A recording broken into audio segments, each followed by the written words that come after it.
Welcome to Your Mac Life for Wednesday, July 30th, 2014, show number 1018. Thank you guys very much for joining me. My name is Shawn King. I'm the host of this here show. Thank you guys very much for joining us, whether you're tuned in live, like our folks in the RC chat room, or whether you tuned into the archive of the show. I always enjoy, no matter how you guys enjoy the show, whether you listen to it live or via iTunes or your podcast app, whatever it is. Don't care, as long as you're listening. That's what's important.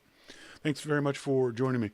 On tonight's show, as always, we're going to have our good friend Jim Dalrymple from The Loop at loopinsight.com talking about whatever pops up in our little heads. We're also, in our starting point photography segment, going to be talking about fireworks. I went out and shot our local fireworks show here in Vancouver. Many years ago, before I left Vancouver, we had this fireworks thing, extravaganza. It was called the Symphony of Fire. It was really cool. It was like 10 days of fireworks every 2 nights, a 7-country competition of fireworks. It's scaled down now, and it's called the Celebration of Light now. So I went this past Saturday down to beautiful, beautiful Vanier Park here in Vancouver. It's something that we here in Vancouver sometimes forget, and I posted this on, I think on Twitter Monday. The fact that we live in a spectacularly beautiful city. Vancouver is, I've always said, I've always thought that Vancouver is the most beautiful city in North America, physically, bar none. Nothing compares to Vancouver. It's a gorgeous, gorgeous place. And I was reminded of that when I was down in Vanier Park, sitting there waiting for the fireworks to start, how spectacularly beautiful the city is. And then shooting the fireworks. There's a particular way to shoot fireworks. For example, you're not going to get fireworks with your iPhone. Don't try. It's a waste of time. If all you have is an iPhone, sit back and enjoy the fireworks because you're not going to get any good shots. I had to work damn hard just to get decent shots with a $2,000 DSLR. So we'll talk a little bit about that later on in the show. We're also going to be talking about whack jobs. I think you know which whack jobs we're talking about. But first up, I wanted to, before we get on the phone with Jim Dalrymple, I want to talk to, this was really funny. So now there's a buzz, guys? Are you guys hearing a buzz now? Brian Monroe, Shit Mosquito says, I'm not, okay, hang on. You know what I'm going to do? I'll switch headphones. Oh, dear. Let's go back to the old headphones that didn't have any buzz and see if that works out. Arcsign, beautiful North American cities, the list. That's an interesting question. Vancouver, number 1. San Francisco, probably number 2. New York, in its own way, I think I would put it number 3. What else? What other cities do you guys think here in North America are beautiful? Quebec City is one of my favorite cities. If you ever want a really interesting vacation and don't want to go to Europe or other places, come up to Canada. Come up to, in particular, Quebec City. Halifax, I've got a soft spot for Halifax. I'll always put it in one of my top 10s. Ottawa's okay, Sherry, especially in the springtime. When the tulip bulbs are blooming in Ottawa, it's a very pretty city. I don't know if I'd put it in the top 10, though. I don't think there's any city in North America in the prairies that you could describe as beautiful. I think you have to go to the coast to get beautiful cities. Brian Monroe, San Diego. And I've heard that about San Diego, Brian. I've never been to San Diego. I always wanted to go, but I've never actually been to, so I'll defer to you guys on San Diego. So I was floating around on Facebook, and our friend John Welch posted this up on Facebook. Now, this is a joke, all right? Don't take this seriously. This is just a joke from this company. But it said, no cell phone, no Facebook, no computer access, no Wi-Fi for 3 months, and you get $3 million. Could you do this? How fast did all you guys say, hell yes? Hell yes. I mean, no cell phone, no Facebook, no computer access, no Wi-Fi. You know what I called that? High school. I mean, for those of us of a certain age, this is how we grew up. We didn't have all this stuff growing up. Facebook, I could get rid of Facebook easily without a problem. No cell phone. I don't have a cell phone now, so I'm okay there. Now, no Wi-Fi, no computer access. Okay, that would be hard. That would definitely be difficult. There's no doubt about it. That would be the biggest challenge, if only because the computer and therefore Wi-Fi is where my friends are. You know, I don't have very many physical friends here in Vancouver. I don't get to see the friends I have here in Vancouver very often, but I talk to my friends online every single day, whether it be through Twitter or email or Facebook or whatever it might be. That's why I keep in touch with people. That's my office water cooler. So I wouldn't be happy about not having computer access. I wouldn't be happy about not having Wi-Fi access. But for 3 months and $3 million, hell yes. Hell, you could make it 6 months and $1 million. I could still do it. I could still do it easily without any problem. Who was that guy? Was it The Verge or someone who got off the internet for a year? Pfft, big deal. Getting off the internet for a year, not a problem. He still had computer access. You know, he could still download Kindle books, things like that. It just wasn't on the internet. Not a problem. What about you guys? Email to onair@yourmaclifeshow.com. Let me know what you think. Could you do this? I think the vast majority of us could do it easily. There'll be minor annoyances, minor inconveniences. It means I'd have to read a physical paper. Ooh. I'd have to actually watch the news. Ooh. I have to talk to friends on a landline. Ooh. Not a problem. Not a problem at all. Yeah, as Brian Monroe says, could not do it as I would get no work. So that means no money. Well, but the thing is, you get a 3-month vacation and then $3 million. So the no work thing, not a problem. Yeah, for a lot of us, it would affect our work, certainly. I couldn't do what I do without it. For the vast majority of us, most of us, I'd be willing to bet, use a computer for our work for some percentage of it, whether it be all of it, like me, or 95% of it, like me, or 15, 20% like some other folks. So that would be definitely an issue. But you could still do it. You could still absolutely do it. Sherry says, I'd be twitching the first few days. Brian, the cell phone is massive. Arc sign, try it for 20 years from birth till college. It was real life. Exactly. That's why I say for those of us of a certain age, having no cell phone, no Facebook, no computer, no Wi-Fi, not a problem. Again, high school. That's how I lived up until... Well, we had a computer when I was a kid, but we weren't allowed to use it. We had an old Commodore 64 my dad used for farm work. But us kids weren't allowed to use it. So I didn't use a computer until I got to college. So yeah, not having a computer wasn't something that's part of my psyche or part of my being and need to have. It's great having it. There's no doubt about that. I mean, I'm certainly happier with one than I am without one. But for $3 million, I could do without one. On air at yourmaclifeshow.com. When you get a chance, go to the website, yourmaclifeshow.com. Right there on the left-hand side of the page, you can subscribe to Your Mac Life. It's a free podcast anyway. And as always, we encourage you guys to go to the iTunes store and make a review if you'd like. We haven't had post a review up there in a long time, mostly because I don't care about reviews. It doesn't matter to me whether the iTunes store has reviews of the show, but if you so feel you'd like to do that, go ahead and leave us a review. And please be honest, positive or negative.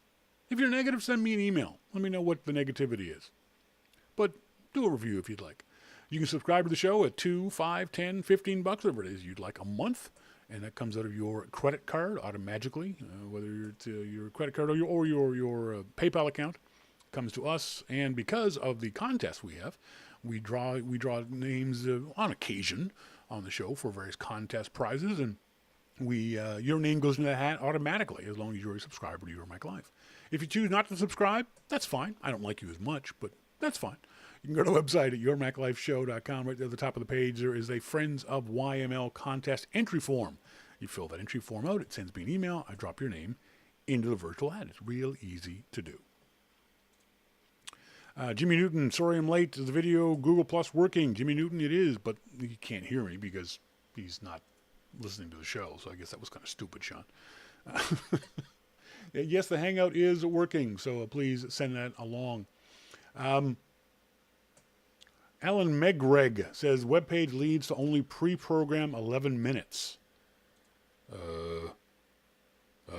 Sorry, Alan, I don't know what to do about that, but I'll see if I can't find a solution for you. Hang on a second, Alan. Yeah, we had a problem. There's a really bizarre issue that happened last week, and has happened, happened this week and happened a couple weeks ago, where the Google Hangouts wouldn't work with, Google Hangouts and Wirecast, the app I use to do the fun, cool effects that you see on the video. They weren't talking to each other. I couldn't get them to work, so I had to do it in Safari. And so that probably changed and screwed up some of the links. So, as always, please join us in the IRC chat room. If you're an IRCer, we are on the IRC server of irc.chat-solutions.org, and we're in the Pound Your Mac Life channel. Or you can go to the website, yourmaclifeshow.com. Right at the top of the page is the video for the show, and also the YouTube video for the show, and also below that is the IRC chat room that you can join easily. So if you're often wondered about IRC but aren't sure how to do it, our good friend Monty in Atlanta, Georgia, set that up for us so you can easily join the IRC. And we encourage you guys to join the IRC. Please do. We also got, remind you guys that the YouTube video is a 30 to 45 second delay behind Google Hangout videos. So that might be an issue for you guys if that comes up. That's the reason why you're going to see that little bit of annoyance there that YouTube will be behind the times when it comes to the conversations we are having. So again, later on the show, we'll be talking about shooting fireworks. I'll give you guys some little tips and tricks on how to properly shoot the fireworks and some apps that you could maybe use to shoot fireworks. I said before that you can't use your iPhone. You can with certain apps. You certainly can't do it handheld. You can't shoot fireworks with any device handheld, certainly not decent fireworks. So we'll talk about that later on the show. We're also going to be talking about whack jobs, and I think we all know who we're talking about there. But up next, we're going to talk to our good friend Jim Dalrymple from The Loop at loopinsight.com about all the stuff that's going on this week. This is Your Mac Life.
Welcome back, folks. This is Your Mac Life. I am Shawn King. In our phone, we've got our good friend Jim Dalrymple from The Loop at loopinsight.com. Jim, how you doing? Jim?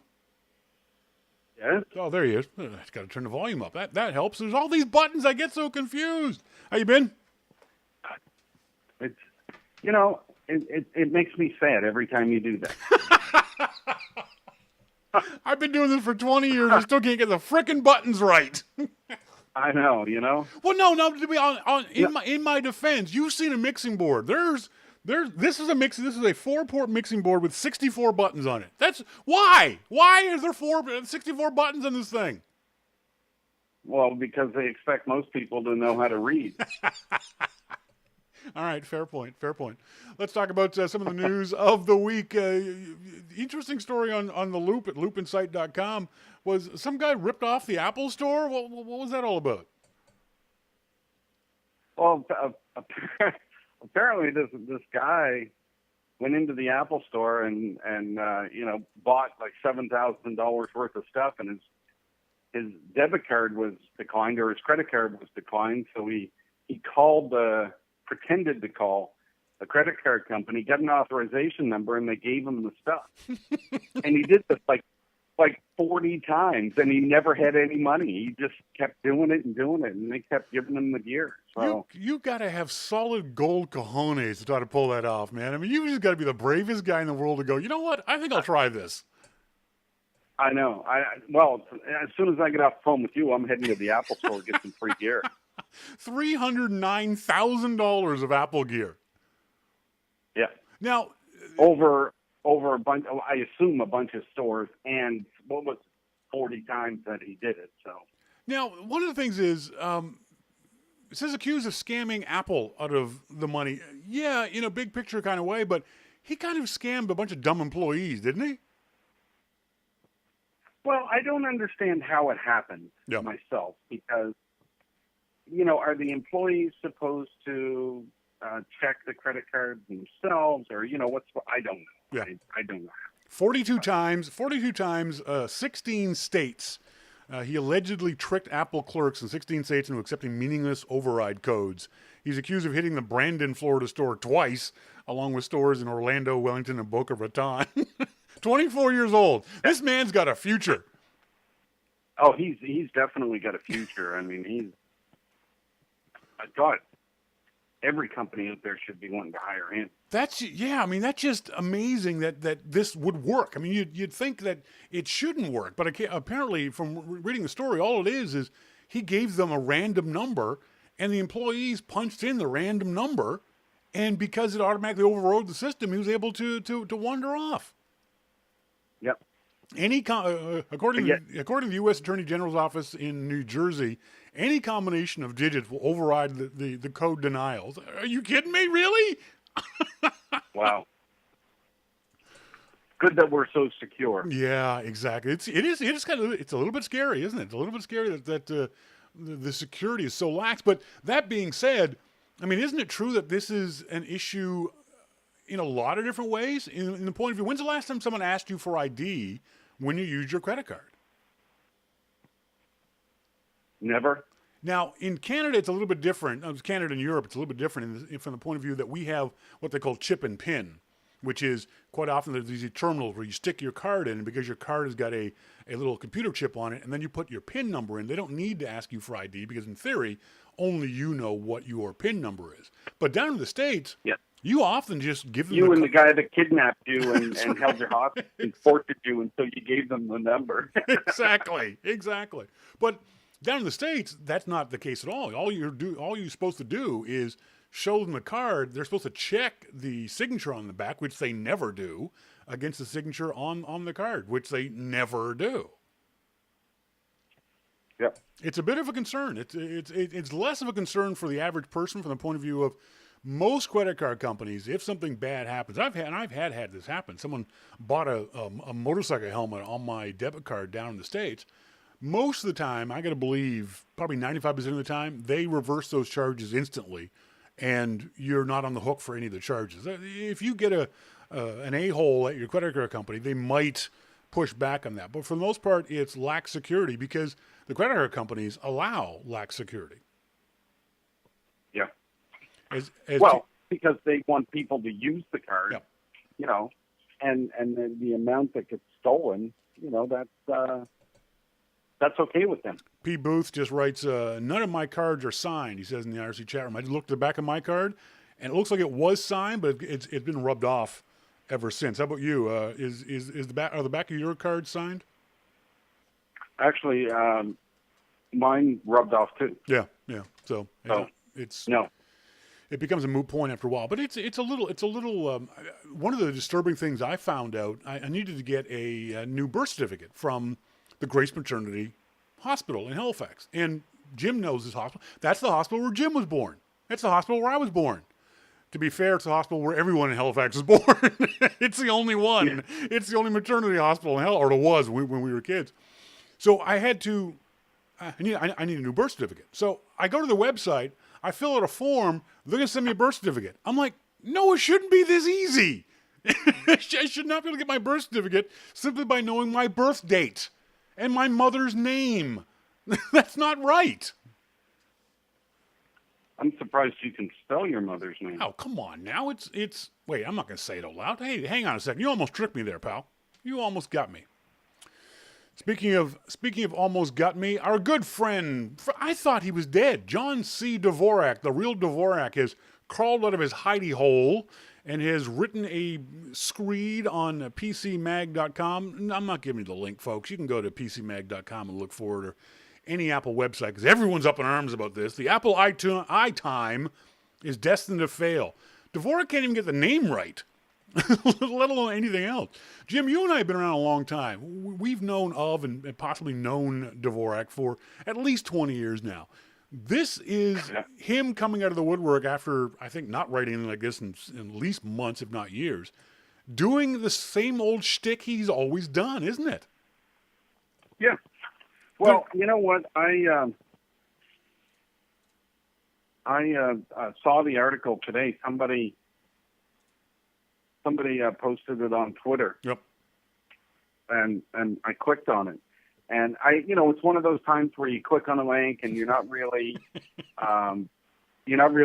looking. So I didn't see that it went to ZBNet. I didn't see that it was Dvorak. And I started reading it. And I got like 3 paragraphs in. I thought, who the hell is this asshole? And then I looked up and saw it was Dvorak, and I just clicked away. Oh, God. I'm not even going to read it. So I didn't even read what he said, just that it was doomed to fail, basically. Yeah, exactly. It's this is the same guy who said the iPhone was doomed to fail, and the iPod was doomed to fail, and the iPad was doomed to fail, and every Mac update since 1984 was doomed to fail. Yeah, his track record of failure is just, it's great. It's pristine. I mean, if I were a company right now, I would hire him as CEO, because clearly he's got such an understanding of the tech market. He just can't be beat. Remember, this is also the guy who called the iBook a failure and a toilet seat when it first came out. Yeah. Now, how much of this, though, is to bastardize Shakespeare? The fault is not in the stars, Horatio, but in ourselves. We fall for this. Twitter falls for this. The Mac community falls for this. It's like Dvorak sort of went away for a little while, so it would all die down. Then he pops back up again. We all go, ah! All over again, instead of just ignoring this dumbass.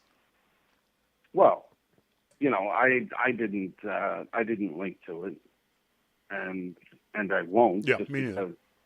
I don't want to give him any attention, but there's also the point that I could post a rebuttal without linking to him. Yep. But the fact is, he's just so moronic that there's not even any point in posting a rebuttal. Yeah, I agree. I think that's what I'm turning this around to. I think the any comment we should make should be on those websites who do post rebuttals, who do post links, who do give him the attention that he wants, that he craves, that the PC Magazine publisher, if nobody else, loves, because the word PC Magazine, which no one ever talks about anymore, is now being bandied about all over Facebook and Twitter and blog posts and things like that. People are being, the page views for PC Magazine have just gone through the roof in the last 12 hours since this thing got posted. John Dvorak is the originator of clickbait journalism. He's the grandfather of clickbait journalism. And you'd think that we would done it all on Apple too. Exactly. Oh, absolutely. This is because he knows that we Apple users, we Mac fans, if I can use that term, react this way. We knee-jerk react to Dvorak. We knee-jerk react to these kinds of stories instead of taking them for what they are, the rantings of a guy who has been caught on video admitting to doing this. It was probably almost 10 years ago now at a Macworld Expo. He might have been drunk because he said into the video camera, yeah, he does this on purpose. He does these sorts of articles to rile up Apple users because they're great at coming to his site and giving him the publicity that he wants. Of course. But I think the difference between 10 years ago and now is that not just a lot of the bloggers are smarter, but the average user is a lot smarter these days. Do you think? So I do think. Yeah. I do think that the average person out there is a lot smarter these days than what they were 10 years ago, because there's more information available to them. And there's a lot of places for people to get information these days. So, I could post that article and rile up my own readers to go over and, slam them. Sure. But what's the point? I think that people would be saddened by that, Yeah. to be honest. Yeah. I think they would look at that and say, "Oh God, why did you even post that?" And the other aspect, I think that people are smarter. the other aspect of this that I have a problem with is that his basic premise. I have no problem with someone saying that the iWatch or whatever it isn't going to be a success for any number of reasons. But his basic premise is idiotic. He says the only way Apple smartwatch will succeed is if it totally replaces the iPhone. Well, that's idiotic. And Dvorak knows that's idiotic. He's saying that on purpose. Everyone knows that the iPhone is going to be the digital hub of whatever Apple comes out with, whether it be an iBand or an iWatch or whatever it's going to be. It's going to this device this mythical device that we all keep talking about is going to be an accessory to, not a replacement for, the iPhone. Anyone who says anything differently is either 12 years old or is just not paying attention. Well, I have to agree with that. I mean, if you look at where the money is for Apple right now, it's the iPhone and the infrastructure that surrounds it. Yep. That's where the cash cow is for Apple. So yeah, they're just going to release a device and put the iPhone to bed. Exactly. Yep. Does that make perfect sense? No, I mean, Apple is going to open up, and what we all knew would happen. They're going to open up different categories, and those categories will be self-sufficient. Yes. They have to be. Yep. Because everything else at Apple pretty much is. I mean, look at the piece that Horace Dadu did the other day on iTunes. Mm-hmm. I mean, iTunes is a cash cow. Yeah. I want a business, just iTunes. That's right. Exactly. That's right. iPhone, it's a business. All by itself. Even iPod is still a business. Yep. That's right. So, whatever this new device happens to be, even if they release a new device, whatever it is, I'm sure that Apple at some point is going to expect this thing to be self-sufficient. Yep. And, that's going to take people like Dvorak and anyone else out there that has these issues with accepting Apple's success. Mm-hmm. And it's going to put them back in their place. Speaking of having issues, I don't know if you're going to be in California on August 12th, but could you do me a big favor? If you are in California on August 12th, go down to Cupertino and stand outside the Apple headquarters at One Infinite Loop, because on that day, the Westboro Baptist Church plans a hate fest outside Apple HQ. I'd love to see you there. Oh, my God. No, they're not. That would be so much fun if you were there. Yes, they are. August 12th, Westboro Baptist Church plans hate fest outside of Apple headquarters. The Westboro Baptist Church, why are they planning a hate fest against Apple? What did Apple do? Because Steve Jobs was a Buddhist heathen. Oh. Well, which is true. He was, but yeah, and this is another example of the John Dvorak clickbait thing. The Westboro Baptist Church folks are doing this for the publicity. And where can they get the most amount of publicity? Standing outside of Apple headquarters.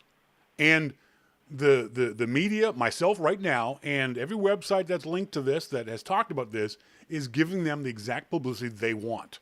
This is what they do.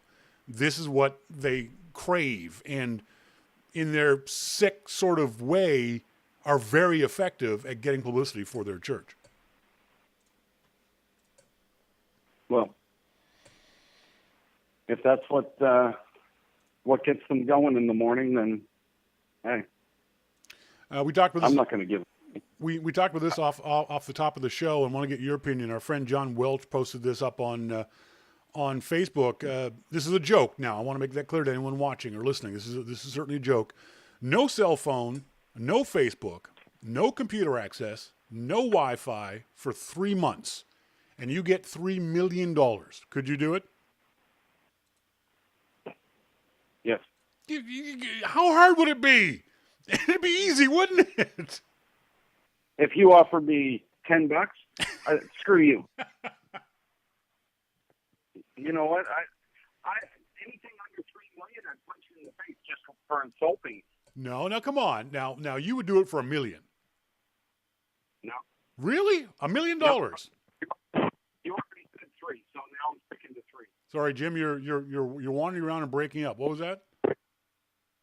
I said you already said 3, so I'm sticking to 3 now. All right, fine. $3 million. But this, as I said off the top of the show, the idea of no cell phone, no Facebook, no computer access, no Wi-Fi, you know what we called that? High school. Yeah. We've been there and done that already, man, for like the first 25 years of our lives. That's the way we lived. Yeah. You know what? I'm willing to start right now. I'll hang up on here. I ain't giving you $3 million. I wish I had $3 million. I'd give you some of it. I'd buy you a case of beer. Not Heineken, but I'd buy you a case of beer. Well, see, yeah, there's incentive for me now. Yeah, exactly. It's just a funny idea that this would be any kind of, to me, this is a funny idea that this would be any kind of hardship to anybody. It really wouldn't. That's like that Woody Harrelson movie. You know, give me your wife for a night and I'll give you $1 million. Boom, gone. Monique would have skid marks from you shoving her out the door. That was actually a pretty good movie. Yeah, I didn't mind that one. There's a story over at Recode this past week where the Best Buy CEO says tablet sales are crashing, and he's hoping for, I guess, a recovery from the PC market. Do you agree with him? Well, it does appear that tablet sales are going down. But he said crashing. I don't think that.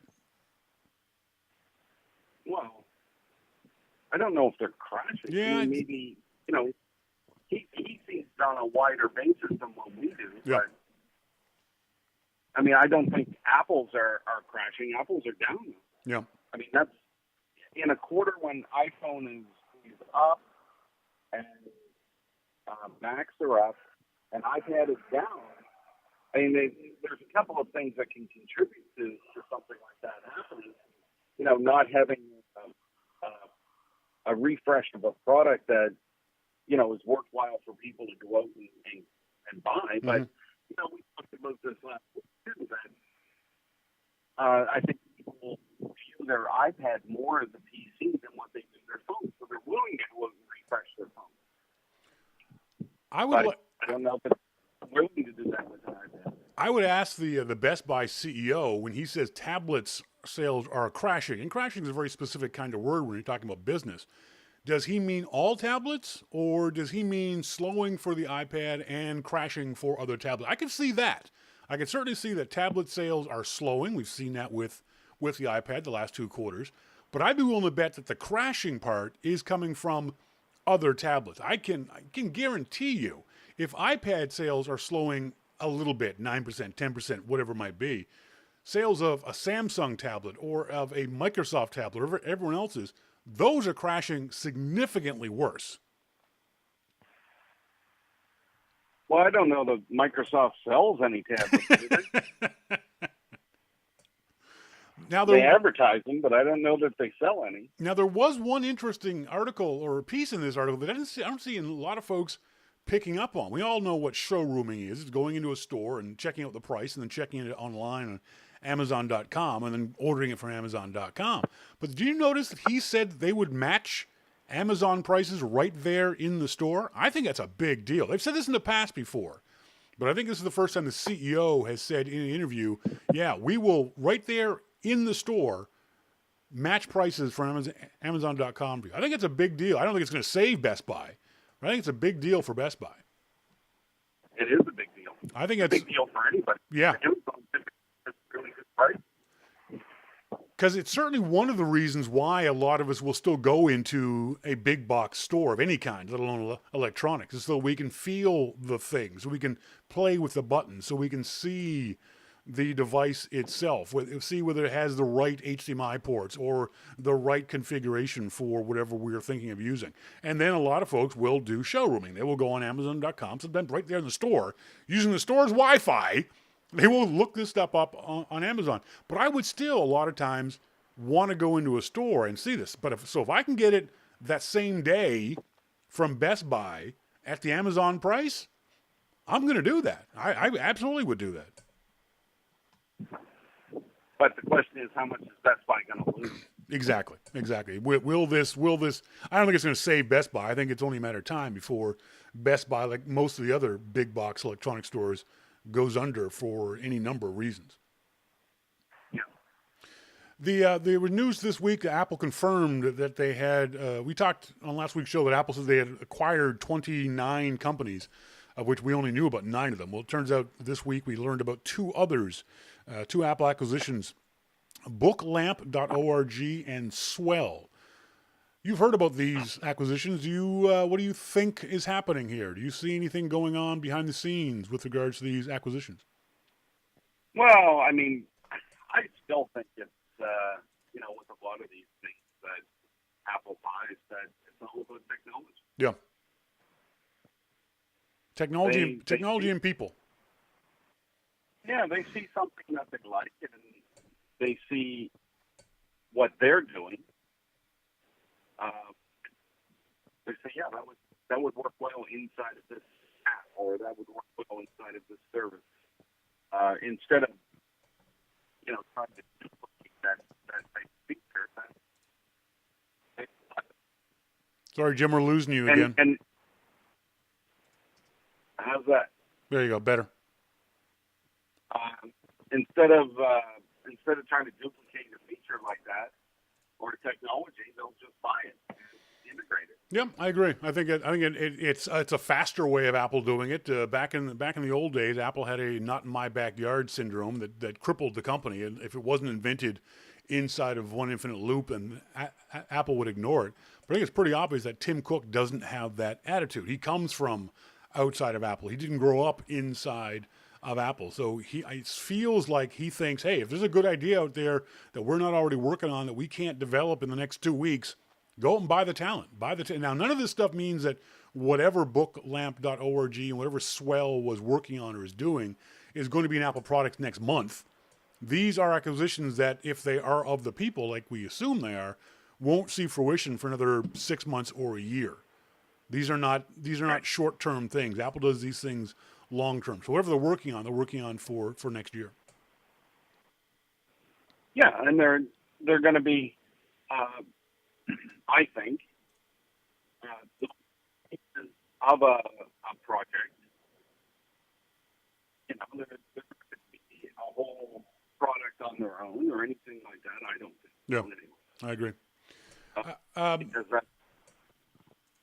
Shawn LeBlanc, I'll finish up on this one. Shawn LeBlanc over at the Sweet Setup, a guy a guy you talked about on the Loop before, had this really odd sort of column on sweetsetup.com. Pin your iOS 10 dock to the bottom right. He says, in this author's humble opinion, the best place for the iOS 10 dock is on the right side of the screen and pinned to the bottom instead of floating in the middle. Okay, Shawn, why? He doesn't explain why he feels that way. He just tells us in his sort of geektitude that this is a pronouncement from on high. This is the best way to do something, and you must do it this way. I don't like when geeks do that. I don't like when anyone does that. But where is your dock pinned, Jim? Do you care where your dock is? My dock is on the bottom. All has been on the bottom. I did switch it for about 5 minutes when they allowed you to switch it to the side. I switched it over there, and that pissed me off, so I put it back on the bottom. So, mine is pinned to the right-hand side to the top. I don't like it on the bottom because it takes up screen real estate on scrolling browser windows. And on the right-hand side, it seems to get out of my way, and then I pin it to the top so it's not in the middle so it doesn't keep moving up and down. But it's just a personal preference. I don't understand why Shawn LeBlanc feels that it's necessary to write a blog post about where you should put your dock window. Well, his name is actually Shawn Blanc. I'm sorry, Shawn Blanc. I'm sorry, Shawn Blanc. Yeah. I'm Maybe Canadian. that's why he wants you to put your dock on the right bottom. I'm Canadian. I'm Canadian, so I see Blanc and automatically put le in front of it. Yeah. I hear you. Did you and Dan Benjamin do an amplified today? We did not. You did not. When are you going to do it again? I don't know. Folks, go to the iTunes store, do a search for Amplified, and just subscribe to it, and that way it pops up on your iTunes podcast listing whenever Jim and Dan get around to doing a show. Jim down from the Loop at loopinsight.com. Thanks for joining us, buddy. Talk to you soon. All right, man. And see you. Bye. Bye. He doesn't know he's going to do it again. Oh, no. See, you got to be consistent, man. You have to be doing it every single day. You got to be out there in the trenches. Shut up. Doesn't matter. If you have any emails, and again, my apologies. I know Jim's audio was terrible. I can't get him to sit still while he does the shows. Drives me crazy. Just sit there, man. Don't move around. Speaking of the suite setup, it's one of the websites I check on a fairly regular basis, looking for information. I got into this interesting conversation with a friend of mine this afternoon on another website called Wirecutter. You may have seen the link I posted on the Loop about the best cheap printer, laser printer. Wirecutter recommended a particular Samsung model. It's only $90 for a laser printer. Now, read the comments on the Loop story. People are saying that the Samsung may not be as robust as you would like, and that a particular Brother printer is a little better. I've had Brother printers, and that was the last printer I had. No, an HP was the last printer. But before the HP, I had a Brother laser printer. Lasted forever. Thing was bulletproof. It literally broke down once. I smacked the side of it. It kept working again for 2 more years. So I have no problem recommending Brother printers. I don't know anything about the Samsung printer, but as I was saying to a friend of mine, the Wirecutter is a website I trust, if only because their opinions of things I know about coincide with mine. When they've talked in the past about particular cameras or particular computers or particular devices, and I've used those computers, cameras, or devices, I know what they are talking about, and I can agree or disagree and base my trust on them for that. So over the years, I've come to trust Wirecutter. I've come to believe in the reviews. I like the review process. They're very, very, these guys are anal when it comes to the reviews. The perfect example was when I saw, was a Wirecutter review I saw today of the best yoga mat. I'm like, really? The best yoga mat? I didn't realize you could review a yoga mat. How do you review a yoga mat? Oh, this one's soft and cushy. I don't see how you, but and it's a long review too. It's not like it's just a couple of pages. It's probably 15 pages of text where these guys are reviewing 13, 20 different yoga mats. That's dedication. You got to admire them for the dedication. So anyway, I was telling my friend about this printer, and she had a really interesting comment. She asked me about, why did I trust this website? And I said the same thing I just said to you guys. It's because over the years, their reviews have coincided with my opinions too. And so if confirmation, it's confirmation bias. You say this, you say things I like, therefore I like you. All right, I understand that. I get that. But I'm just trying to find the comment that we had. She said, the website must make their money from their affiliate links. I said, yes, they do. She said, I always wonder about that and how much can be made that way.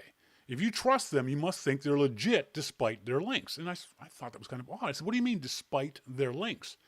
She said, despite that they're making money from endorsing products. I said, whoa, wait a second. You've got that backwards. They're not making money from endorsing products.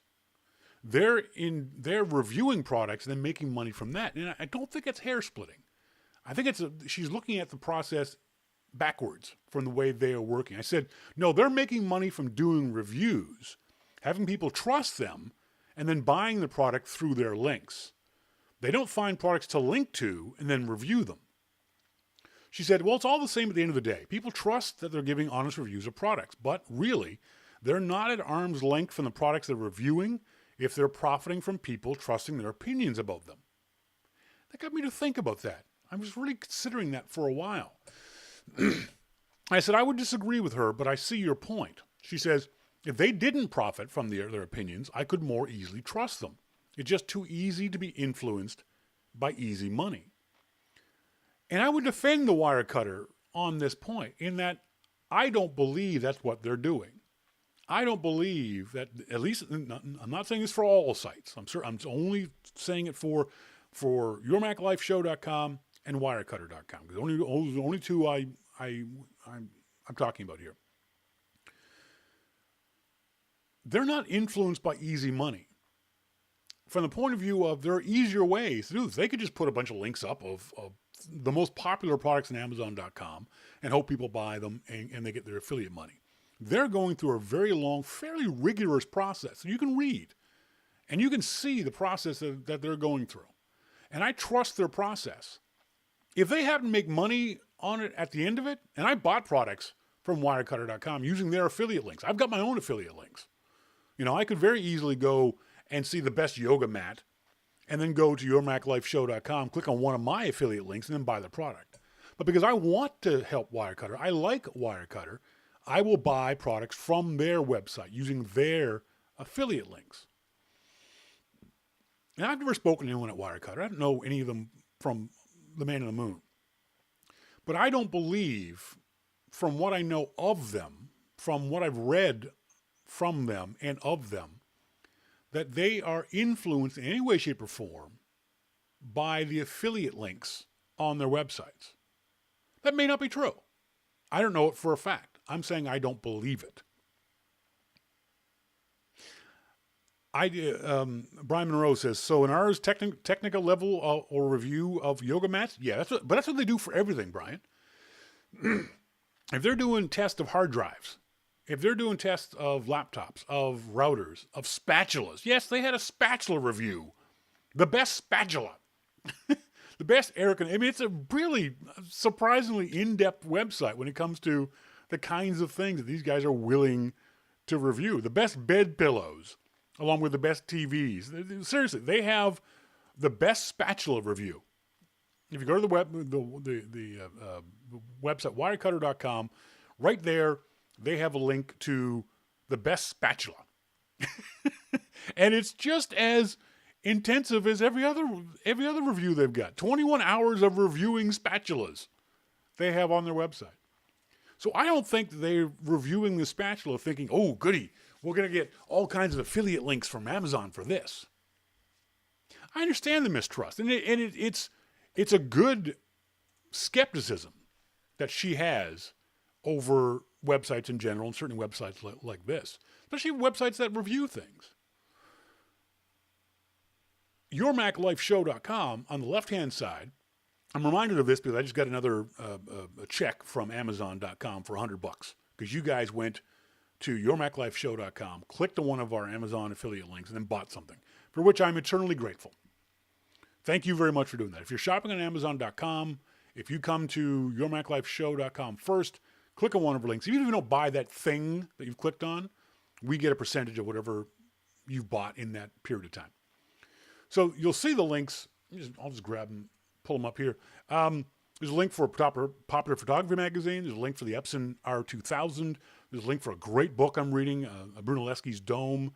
There's a link to the wonderful Seagate hard drive that I use. There's a link to a great Canon Rebel camera. A link to The West Wing, one of my favorite TV shows. All of those links get me money, right? And it's pennies. It is pennies. So don't think I'm making a fortune off of these things.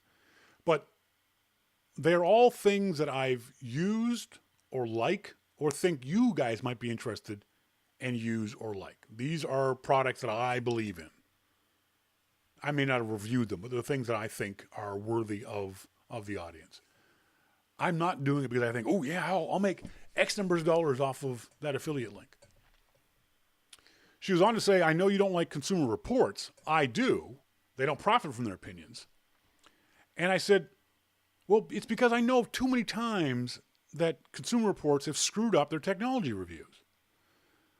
I said, if they screw up things I know about, wouldn't it logically be that they're screwing up things I don't know about?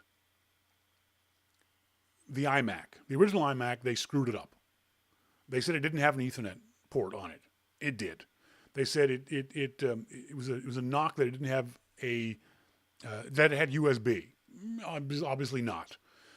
They've reviewed a bunch of Macintosh Apple products over the years and have had significant mistakes in the review. Not nitpicky little Apple Mac fanboy things, but significant errors in their reporting.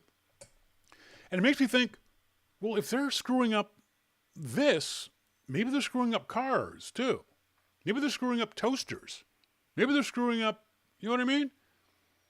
So I just don't like Consumer Reports. I'll flip through the magazine if it's at a doctor's office or I'm at a friend's house, but I don't use Consumer Reports as a way of learning about products. And some people do, and that's fine. I'm not saying that you shouldn't. You trust who you want to trust. I'm just saying I don't like Consumer Reports. But it's interesting. I said to her, just because Consumer Reports don't profit from their opinions doesn't make those opinions any more pure or any more valuable than someone who might profit from their opinions. So, let me know what you guys think. On air at yourmaclifeshow.com if you want to talk about this during the live version of the show, or Shawn at yourmaclifeshow.com if you want to talk about it during the week. That's my email address. You can send an email to me anytime during the week that you would like. If you're in the Vancouver area, please let me know, because we are doing at least 2 photography seminars this October 8th and November 18th. October 18th and November 8th here at the beautiful Van Dusen Public Gardens here in Vancouver. If you come to Vancouver and want a beautiful place to go, the Van Dusen Gardens is just spectacularly beautiful botanical gardens here in Vancouver that I would encourage you to go and check out. It's really, really pretty up there. So we're doing our classes on the garden grounds in their buildings. We hope to do more of that. Also, if you are in the Prince George, British Columbia area, on September 20th, we're doing another class at the Prince George Civic Center. Thanks to my friend Vito Mori for helping to arrange that up there in Prince George. We're going to be doing a bunch more of these things too. So one of the things I want to do, I'll be doing in the class, is talking about different shooting situations, different lighting conditions, and how to adjust your camera for those conditions as a beginner. Now, the pros will use all kinds of fancy lights and strobes and fill flashes and light boxes and all kinds of stuff. But as beginners, we're not going to have those things. We're not going to have access to those kinds of things. So what you need to do, I've said this many, many times, photography is all about capturing light. You're not shooting dark, you're shooting light. You're seeing light through your camera. So the important thing is to see that light and learn how to capture that light. So this past Saturday night, I went out to the Celebration of Light here in Vancouver. For those folks who've been around for a while, it used to be called the Symphony of Fire in Vancouver. Now it's now called the Celebration of Light. Celebrationoflight.com is the website. It's an amazing thing that goes on here in the summertime in Vancouver. 1 million people go down to the waterfront, the English Bay, Vanier Park, Kitsilano area of Vancouver. Very, very crowded. Very, very crowded. 1 million people in this tiny, small area. It's a nightmare of travel, especially trying to get out of there. Because going in, I got there at 5 o'clock in the afternoon, and the fireworks didn't start till 10, so I had 5 hours. So people trickle in over time. But when people leave, we all leave at the exact same time. So we got at 10:30, we got a million people all trying to get out of Vancouver. It's a nightmare. So what happens is on the 26th, this past Saturday, was the USA team. This is a fireworks competition or exhibition, actually. On July 30th will be France. That's tonight, Wednesday, tonight, France. And then August 2nd, this coming Saturday, will be Japan. And so they're kind of competing to see who can do the best fireworks. So what you need to do is, if you want to shoot fireworks, we talked to Robert Lackman of the LA Times about this a few weeks ago, before July 4th. If you want to shoot fireworks, you're trying to capture the light of the fireworks, right? The problem is, as we all know, firework light lasts moments. There's a brief burst, and then it sort of fades. It's almost impossible to capture that brief burst and fading with an iPhone. I say almost impossible. If you have a tripod, even a simple little tripod, you can make it easier on yourself. It's better if you have a full-size tripod. But even if you have a simple tripod, you can probably get some halfway decent shots. There is an app on the iPhone called I think it's called Average Camera. Hang on a second. Let me find it for you. I tried using this app. Yeah, it's called AVG Cam Pro. What a stupid name for an app. AVG Cam Pro. You can do a search for it on the iTunes store. And what it does is you set it to take a certain number of pictures, anything from 1 to 128. You set the shooting interval anywhere from 1 to 30 seconds. And then you set the exposure. And so what it does, it's kind of a neat little thing. It starts taking pictures. And I'll just do this for you so you can see it on camera. So it starts taking pictures, and you'll see a timer pop up here. See that timer up there? So it's taking a picture every single time you see the timer go. At the end of it, it then averages out all those pictures it took to give you one picture. And what happens is, with that one picture, you get this neat effect of everything in the image that hasn't moved will be sharp and in focus, assuming you're doing this on a tripod. So I tried it out with some traffic. So I'm sitting at Starbucks, turned the average camera on, and pointed it at the street. Well, because the cars go by faster than the app is taking pictures, no cars ever show up in the image. So it looks like it's a blank street. Even though you've been shooting for 15 seconds, there are no cars in the street. It's kind of a neat app. So I think it's free, $2.99. AVG Cam Pro. So you could try using an app like that. Other apps called Slow Shutter you can use to try to slow down the shutter of the iPhone. The problem with the iPhone is that it opens and closes too fast to catch fireworks. So what you need to do is you need to have a camera that you can control the shutter speed. That's one of the most important aspects of it.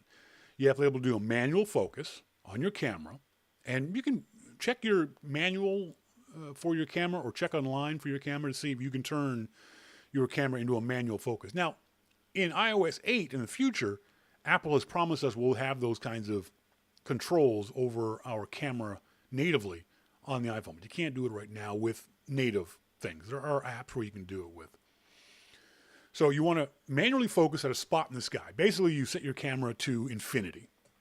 You say, just focus up there. And there's two ways of doing it. Remember, you're capturing light. So you can tell the camera to just push the shutter, have it open up, and when the camera thinks it's got enough light, the shutter will close. You're probably not going to get very good pictures that way. So what you need to do is tell the camera to open and close after a certain period of time.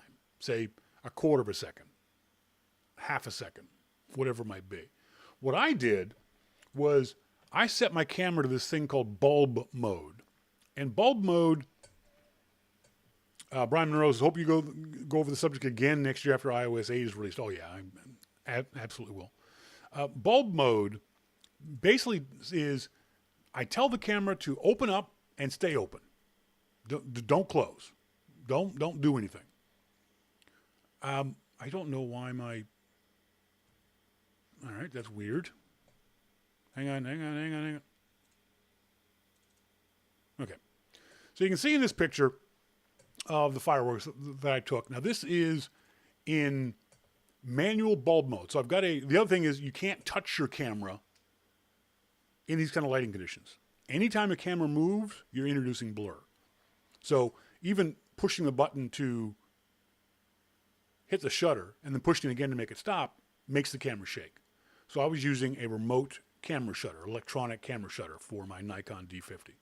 So what I did was I heard, and that's the other thing you have to do with fireworks, you have to listen for the fireworks. We think we're just seeing fireworks, but you have to listen to them too.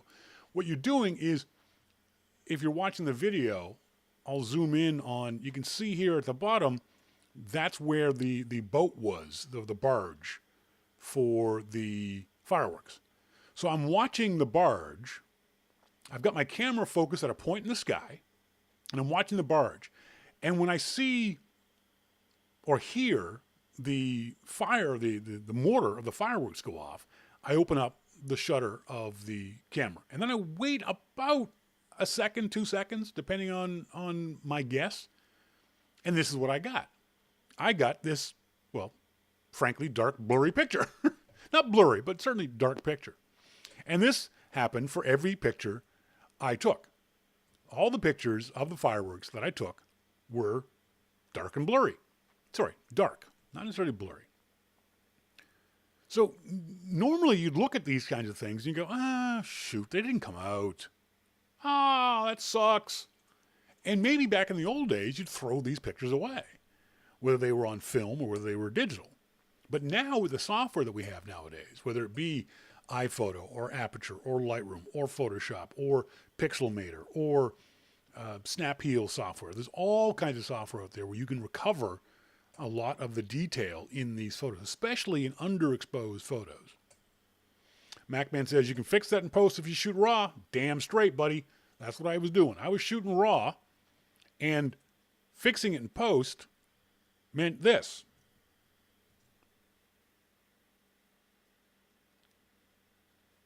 Picture comes out much, much brighter, although it looks like crap. Why does it look like crap? Arg. I'm using Lightroom here. So Lightroom, develop mode, paste settings. So now you can see that it looks significantly better, or certainly brighter, after I've done my tweaks in Lightroom. It's kind of saved the image. So the other aspect of shooting nighttime shooting fireworks that I discovered was you've got to practice. You can't just take one picture and expect it to turn out the way you'd hope it would.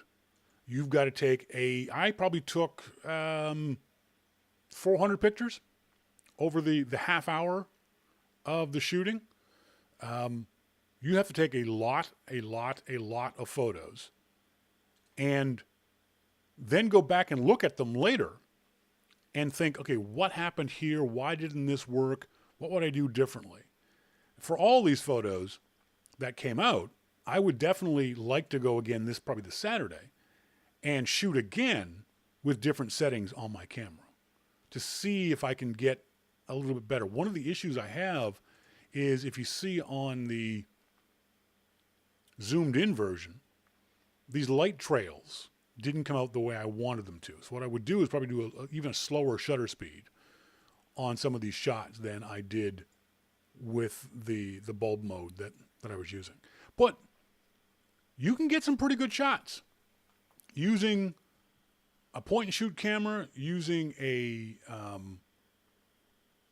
even a consumer DSLR, using a mirrorless camera. If your settings are correct, and if you practice them and take a lot of photos. You're not going to go and capture, unless you're extraordinarily lucky, great fireworks every shot the first time. You've got to practice it.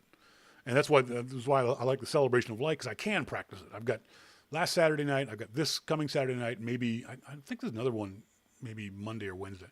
So there's all kinds of opportunities to practice your fireworks. So give it a try if you can. It's fun. It was actually a lot of fun to go there. It was a great evening. Vanier Park, as I said off the top of the show, Vancouver is one of the most spectacularly beautiful cities in the world. Certainly in North America. Just sitting here, this was my spot. This is the spot I sat in for 5 hours. There are worse places to sit for 5 hours. There are places that are certainly more unpleasant than this for 5 hours. The worst thing was, though, people standing in front. I've got my camera set up. I'm sitting with a really. Oh, by the way, I got to say this. I forgot his name last week. I want to say hi to Jesse Herink. Jesse Herink at the Guildford Town Center Apple Store. Jesse, thanks very much for all your help. You gave me a couple of weeks ago. I appreciate that.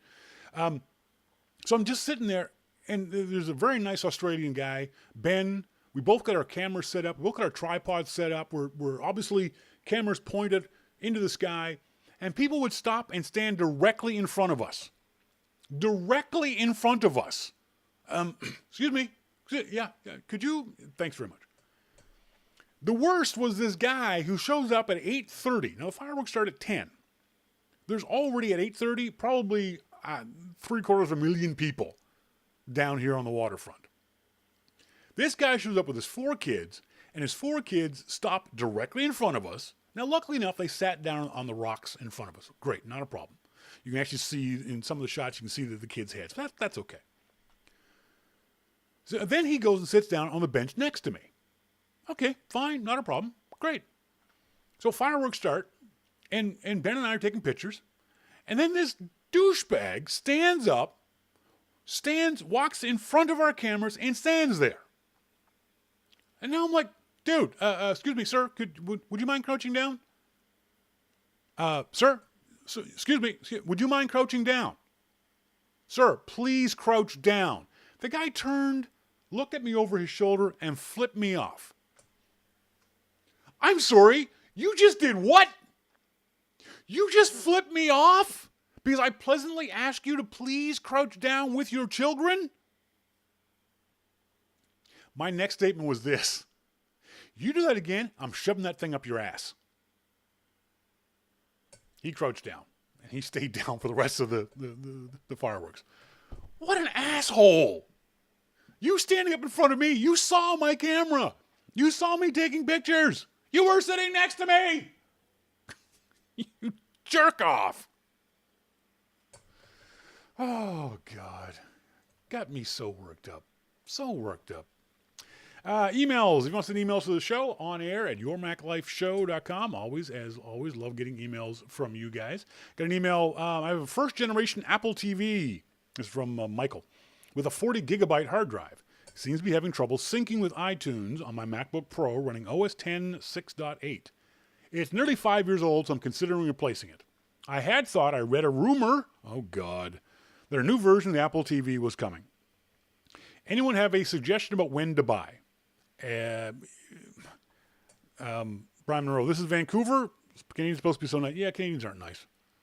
Canadians, and the Mac Man, I can't beat him with my tripod because it's a cheap Polaroid tripod. It would have broke. It's not one of those cool carbon fiber. I can't afford the Manfrotto cool carbon fiber ones. Michael, there are always going to be rumors. For the most part, don't base buying decisions on rumors. There hasn't been an Apple TV upgrade in quite a while, and there isn't going to be one for another quite a while. If you need the Apple TV now, buy it now. If it's something that you use on a regular basis, that you and your family enjoy using, and it's not working now, and you think the solution is to buy a new one, then go ahead and buy a new one. Now, keep that in mind. You've got a first generation one with a 40 gig hard drive. The new ones don't have that hard drive inside of them. The new ones are all streaming. That may or may not be an issue for you. That may be something you want to consider and think about. If you don't need to buy it right now, yeah, sure, go ahead, wait. Wait until whenever the update comes. whether it's a software update or a hardware update. If you don't need it right now, if you think you can get by with the one you're using, but for a 5-year-old device, you've gotten the life out of it. Buy another one. You can generally, if you wait, you can see a sale on Amazon or Best Buy and that kind of stuff. I've seen them for $89, even as low as $79. So if you see a deal, go ahead and grab it. Got an email. We were talking last week about laptop stickers. And let's see if I can't drag and drop this one into, of course I can't. Jeffrey Blake sends me an email with his 2008 MacBook Pro is still ticking. And he sent me a sticker. Let me see if I can't just get this sticker up on the website. Where is it? Photo. Where we go? Photo.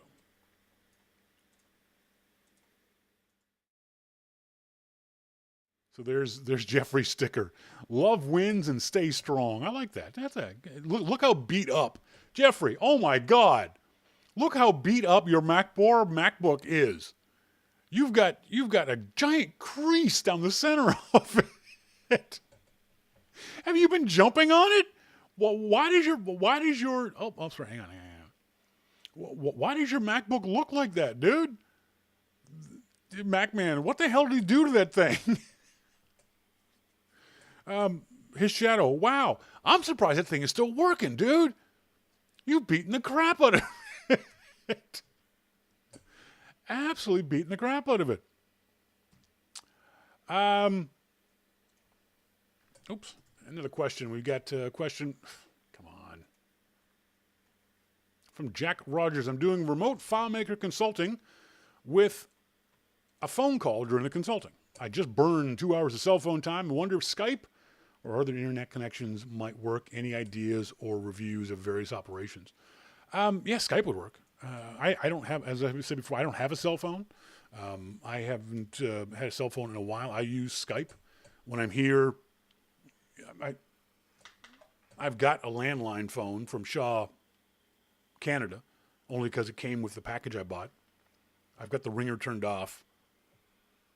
And I can see on the machine that I've got 5 messages. I ain't even checking them. Because I don't know who those people were. So if I need to make local calls, I can use that one. If I need to make long distance calls, I use Skype. If you are doing FileMaker consulting, if you want to do video, you can do what we're doing here in the show, which is use Google Hangouts. I use Google Hangouts for my tips and tricks classes, the online seminars I do. People can hear me. I can hear them. They can see me. If they want to, I can see them. I can do the video effects that I'm doing now. Brian Monroe also says, I would do Google Voice, FYI. Either one is fine. You know, it depends on what your preferences are. I haven't had very many problems with Skype. I'll have the usual dropouts, but I got to tell you, Skype audio quality is oftentimes better than a cell phone. I mean, you've heard the audio quality on the phone call we had with Jim Dalrymple earlier. It was crap. That's a cell phone. That's a Skype to cell phone call. Whereas when Jim is in Google Hangouts, audio sounds fine. When I do interviews with folks on the show, you hear me do pre-recorded interviews. Those are done via Skype for the most part. Skype to Skype or Skype to a landline. They sound fine. So, yeah, Skype has issues. I've never used Google Voice on any kind of regular basis. But try them out. There's no need nowadays to burn through cell phone minutes for things like that. Question. How do I transform a film camera into a digital one? You can't. The guts of a film camera will not accept the guts of a digital camera. It's apples and oranges. You can't replace one with the other. You can't replace the mechanical guts of a film camera with the electronic guts of a digital camera. Now, there are some cameras, older ones, very expensive ones, like a Hasselblad. I've heard, I've never used a Hasselblad, so I don't know, but I've heard you can take a Hasselblad and put a digital back on it. But for the most part, the average cameras that people use nowadays, unless you are a mechanical genius, unless you're a tinkerer extraordinaire, just buy a new digital camera. There's no. MacMan says, yeah, medium formats can use a digital back. So there you go. If you shoot medium format or want to shoot medium format, but I got to believe if you're asking me, you're a beginner, and beginners aren't going to be messing with those kinds of things. ArcSign says the Apple Store has refurbed Apple TVs for $75. It's almost always available there for less than $99. So there you go. Another option is look for a refurb present day Apple TV. And this comes up on a fairly regular basis too, so let's get this out of the way. Don't worry about refurbs from Apple. I bought refurb laptops from Apple. Lots of folks have bought refurb iPhones and refurb Apple TVs and whatever. I have never heard of any significant problems with an Apple refurb. Apple refurbs also come with a full warranty, the full 1-year Apple Care warranty, and I believe you can buy the usual additional Apple Care warranty for whatever that product might be. Apple refurbs could be something as simple as something that was brought back because the person didn't like it. It's not because it was broken and they fixed it. Some of them might be that way, but for the most part, Apple refurbs are just returns that just need a little buff and polish, and Apple puts them back out there. MacMan says, I've had a couple of minor issues with refurbs. His Shadow, my laptop, and iMac are refurbs, rock solid. Hiker BC, I always buy refurb Apple. Yeah, for the most part, you're not going to have any problems with a refurb. In particular, if you live someplace where there is an Apple store you can go into, if you do have problems with your refurb, that might be an issue too. But for the most part, yeah, I don't. I have no problem with refurbs and recommend them to anyone who thinks that they might want to do a refurb. That's it for me. I'm trying to see if there's anything else I've got on my plate to talk to you guys about. As always, if you guys have anything you want to talk to me about, send me email to onair@yourmaclifeshow.com or send emails to Shawn at yourmaclifeshow.com. One more thing. I've never heard of this website, but I think I'm going to love this website. It's called The Worst Things for Sale. Somebody is trying to sell you a phone soap. And what it is a combination smartphone charger and sanitizer. It uses UV light to sanitize your phone, which works to some extent, as they say. But it's useless if you don't wash your hands, because that's where your phone bacteria comes from. At the same time, if you do wash your hands, you're not getting bacteria all over your phone in the first place. This is apparently just a completely and utterly useless product. Don't buy this. How much is it anyhow? I don't see phone soap. It's on Amazon.com, and it's $64. $64 for a UV light for your iPhone. Don't buy this. MacMan, that's what your immune system is for. Sly, it's not a problem. Sly's mentioning that she was having problems getting into IRC. It's happened a couple times in the last few weeks where folks have had trouble, myself included, getting into the IRC chat room. But Sly, you were missed, but thank you for making the effort anyway. So that's it from me, folks. As always, appreciate you guys being tuned into the show. Join us again next week on next week's show, August 7th. 7th? Is it next week's show, 7th? No, it's the 5th. I don't know. Whatever. Next Wednesday. As always, thanks to Jim Dalrymple from The Loop at loopinsight.com. And thanks to each and every one of you guys for being involved here in the show, whether you're listening in live or via the archive. As always, I've been Shawn King, and you've been listening to Your Mac Life. See ya!